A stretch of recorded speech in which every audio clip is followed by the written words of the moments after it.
કયા વિચારમાં ખોવાયા છો તમે?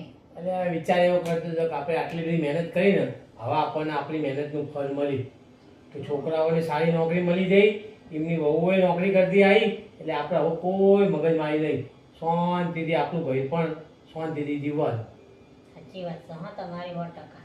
પણ સારું, હવે મને એમ થાય છે કે આ છોકરા બધા આટલા બધા નોકરીઓ વાળા, બધી વહુઓ નોકરીઓ વાળી બધા વ્યસ્ત એમના જિંદગીમાં છે, આપણને કોઈ ફોન કરતું નહીં. અને અઠવાડિયેથી એકવાર ફોન કરે છે, પછી કાલ રોજે રોજ ફોન કરે, એમને જવાબદારી હોય કે છોકરાને સ્કૂલે મેળવા જવા, નોકરી જવું, નોકરીથી ઘેર આવી થાક્યા પાક્યા સુઈ જાય, અઠવાડિયે એકવાર ફોન કરે તો વાત કરી લઈએ, એમાં શું કોઈ. હા કશો વાંધો નહીં. હા, કોઈ રોજે રોજ ફોન કરવાના નવરા ના હોય બિચારા. હા આપણે એક વસ્તુ સારી કરી કે છોકરાઓનો ભાગ પાડ્યો ને ત્યારે આપણો ત્રીજો ભાગ લઈ લીધો ને, એ બહુ સરસ કામ કર્યું. કારણ કે કુટુંબવાળા તો શું બધાય નાચ પાતા કે બે જ ભાગ પાડવાનો, તમારો શીનો ભાગ? મેં કીધું ભાઈ અમારા ઘરપણમાં રોટલા તો ખાવાના, છોકરા અલગ ના અલગ તો.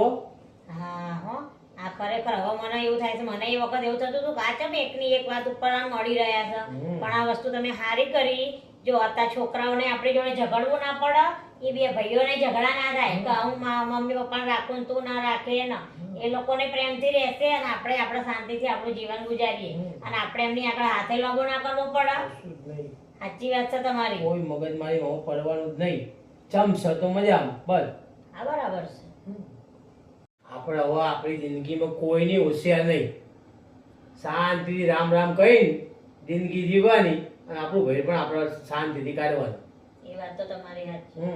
છોકરાઓ થોડા દૂર છે ને એટલે આમ થોડું દુઃખ થાય કે આપણાથી દૂર રહેશે, પણ તો એ એમની જિંદગીમાં સુખ, એ એમના મારામાં સુખી ને આપણે આપણા મારામાં સુખી. વાત તો સાચી તમારી. સંતાનોને પ્રેમ પણ આપો, મિલકત પણ આપો, પરંતુ છે ને આપણી વૃદ્ધાવસ્થા માટે પણ આપણે આપણી સુરક્ષા કરવી જરૂરી છે.